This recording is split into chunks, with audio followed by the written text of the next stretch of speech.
If you are an employee, don't fall into the best practice trap. And let me explain what I mean.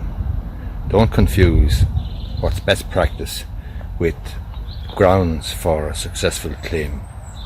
For example, the fact that an employer may not contact you when you're out sick and that you're disappointed with that, and the fact that it may be best practice for an employer to show a good degree of concern for employees and for the welfare and health of employees.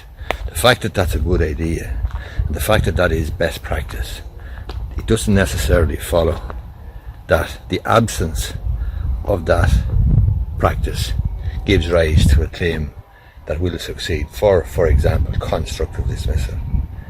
In a similar way, if you think about the employment contract and the possibility of reviews perhaps in the first 12 months, reviews at the end of the probation period and so on. Some of these things are absolutely best practice.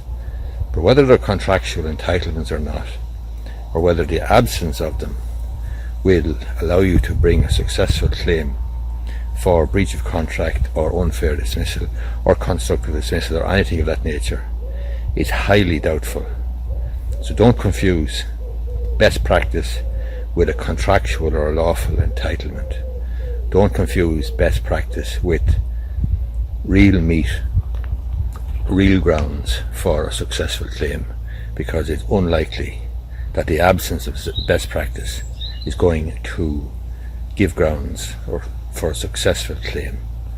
I discovered this myself one day in the WRC when I was representing an employee who had a breakdown in the workplace. Breakdown because of the atmosphere and the stress and bullying sort of ethos that existed in the workplace. And during all of the period of time that the employee was out of work, the employer never once contacted him to ask him how he was, that he was out of work for in excess of 12 months or thereabouts. And I made a huge song and dance about this with the adjudicator. But the adjudicator correctly pointed out that contacting my client and inquiring how he was would have been best practice.